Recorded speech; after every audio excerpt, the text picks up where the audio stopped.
છે તમારું પૂનમ્સ ફ્લેવર કિચનમાં। આજે હું તમને શીખવાડવાની છું આલુ મટર ગ્રીલ સેન્ડવિચ, એટલે કે વટાણા બટેટાની સેન્ડવિચ।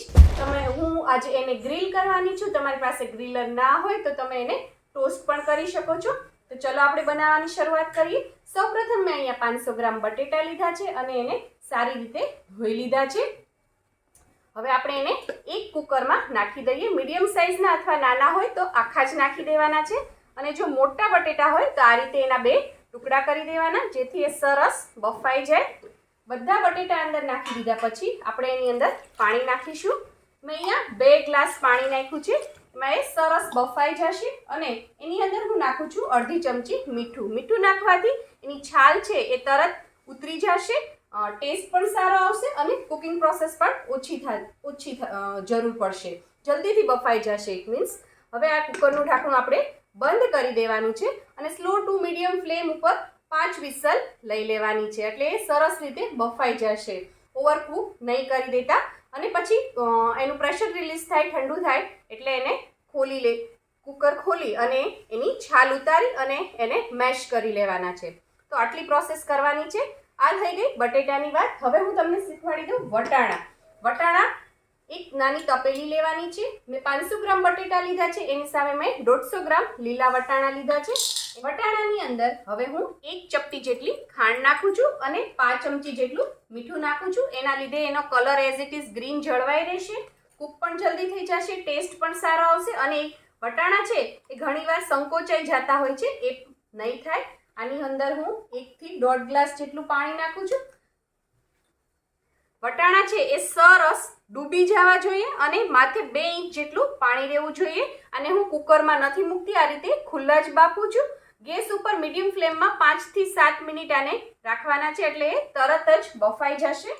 સેન્ડવિચની અંદર ભરવાનું સ્ટફિંગ બનાવવા માટે મેં અહીંયા એક કડાઈ મૂકી દીધી છે। કડાઈની અંદર મેં 1 મોટો ચમચો એટલે કે 1 ટેબલ સ્પૂન ઓઇલ નાખ્યું છે। હવે ઓઇલ ગરમ થઈ ગયું છે। હવે આપણે એની અંદર નાખીએ અડધી ચમચી જીરું, અને એની સાથે જ આપણે 1 ચપટી હિંગ નાખી દઈશું, જેથી આ ઇઝીલી ડાયજેસ્ટ થઈ જાય। હવે આપણે એની અંદર નાખીશું 5 ચમચી જેટલી હળદર। એની અંદર હું નાખું છું 1 ચમચી ભરીને આદુ મરચાંની પેસ્ટ છે। 3 થી 4 તીખા લીલા મરચાં હતા અને 1 ઇંચ આદુનો ટુકડો હતો। આદુથી આની અંદર ખૂબ જ સરસ ટેસ્ટ આવે છે, અને આને આપણે થોડીક મિનિટ સુધી સતરાવા દઈશું, જેથી એની કચાશ છે એ બધી જ જતી રહી। બસ તમારે 15 થી 20 સેકન્ડ સુધી જ એને કૂક થવા દેવાનું છે। એની અંદર આપણે હવે નાખીશું 100 ગ્રામ ડુંગળી છે, જેને મેં ચોપરમાં ચોપ કરી લીધી છે। તમે ડુંગળી ના ખાતા હો તો સ્કીપ પણ કરી શકો છો, અને તીખું પણ તમે તમારી રીતે નાખી શકો છો, મરચું એડજસ્ટ કરી શકો છો। હવે આપણી ડુંગળીને થોડી લાઇટ પિંક થવા દેવાની છે। એકદમ એને કૂક નથી કરવાની, જેવી રીતે આપણે શાકમાં કૂક કરતા હોય એવું નથી કરવાનું, થોડીક જ કૂક કરવાની છે, જેથી એ થોડી ક્રન્ચી રહે। ડુંગળીને મેં અડધી થી પોણી મિનિટ સુધી કૂક કરી છે। હવે આપણે એની અંદર નાખી દઈશું બાફેલા વટાણા। પાણી બધું જ મેં નિતારી લીધું છે, એને પણ આપણે મિક્સ કરી દઈએ।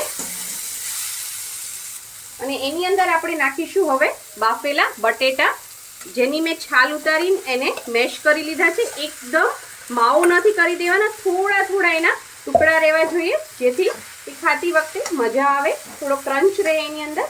આપણે બહાર જ્યારે આલુ મટર સેન્ડવિચ ખાઈએ છીએ તો એમાં થોડા બટેટાના મોટા ચંક્સ આવતા હોય છે, એ જ રીતે આપણે કરવાનું છે।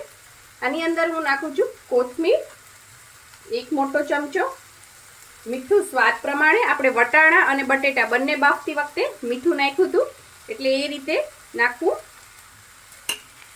1 નાની ચમચી હું નાખું છું ગરમ મસાલો, અને 4 થી 5 ચમચી લીંબુનો રસ છે। હવે આ બધી વસ્તુને આપણે સરસ મિક્સ કરી દેવાની છે, અને મિક્સ કરી અને આને 5 મિનિટ સ્લો ફ્લેમ ઉપર કૂક થવા દેવાની છે, જેથી મસાલા બધા અંદર સારી રીતે મિક્સ થઈ જાય। ઘરે આ સેન્ડવિચ તમે ઇઝીલી બનાવી શકો છો, અને તમને સસ્તી પણ પડશે। બહાર તમે આલુ મટર સેન્ડવિચ ગ્રીલ લેવા જશો તો એ ખૂબ જ મોંઘી પડે છે। તો આ રીતે હવે બધું સરસ મિક્સ થઈ ગયું છે, અને હું 5 મિનિટ સ્લો ફ્લેમ ઉપર કૂક થવા દઉં છું। 5 મિનિટ થઈ ગઈ છે. મસાલો સરસ કૂક થઈ ગયો છે. હવે આને હું એક પ્લેટમાં આ રીતે કાઢી લઈશ અને આને ફેલાવીને આપણે ઠંડો કરી લઈશું. મેં અહીંયા બ્રેડ લીધી છે, વ્હાઈટ બ્રેડ લીધી છે અને એની કિનારીઓ કાઢી લીધી છે. હવે આપણે એની ઉપર મસાલો લગાડશું. બ્રેડ ઉપર મેં કંઈ પણ નથી લગાડ્યું. મસાલો છે એ સારી એવી ક્વોન્ટિટીમાં લગાડવાનો, તો એનો ટેસ્ટ છે એ સારો આવે. અને મસાલો પણ જ્યારે તમે બનાવો તો એકદમ ટેસ્ટી બનાવવાનો. એનાથી આ સેન્ડવિચ ખૂબ જ સરસ લાગશે. તમારે મલ્ટીગ્રેન અથવા વ્હીટ બ્રેડ લેવી હોય તો એ પણ તમે લઈ શકો છો. પણ કહેવાય છે કે એ બધી બ્રેડમાં પણ મેંદાનું પ્રમાણ હોય છે અને સાથે સાથે એનો જે બ્રાઉન કલર કરવા માટે એની અંદર સુગરને કેરેમલ કરે છે, તો એ વધારે અનહેલ્ધી હોય છે. તો એના કરતાં તમે વ્હાઈટ બ્રેડ યુઝ કરો તો એ વધારે સારું રહેશે. મસાલો મેં સરસ એપ્લાય કરી દીધો છે. હવે હું આની ઉપર આ રીતે બીજી બ્રેડ લગાવી દઉં છું અને હવે આપણે આની ઉપર હું બટર લગાડું છું. સોલ્ટેડ બટર છે. તમારી પાસે બટર ના હોય તો તમે ઘી અથવા ઓઇલ પણ લગાડી શકો છો. એ સરસ લગાવવાનું, તેનાથી એ સરસ શેકાશે, સરસ ગ્રીલ થશે. હવે મેં અહીંયા એક ગ્રીલ મશીન લીધું છે. આમાં આપણે સેન્ડવિચને ગ્રીલ કરી લઈએ. તમારી પાસે આવી રીતે ગ્રીલર ના હોય તો જે ટોસ્ટર આવે છે એમાં પણ તમે કરી શકો છો. અને એ પણ ના હોય તો સાદી કોઈ બી લોઢીની અંદર તમે એને શેકી શકો છો. બંને બાજુ આ રીતે લગાડી દેવાનું, બટર, ઘી અથવા ઓઇલ. અને હવે આપણે આને બંધ કરી અને ગ્રીલ થવા દઈએ. આપણી સેન્ડવિચ સરસ કૂક થઈ ગઈ છે, તમે જોઈ શકો છો. હવે આપણે આને એક પ્લેટમાં ટ્રાન્સફર કરી લઈએ. આ રીતે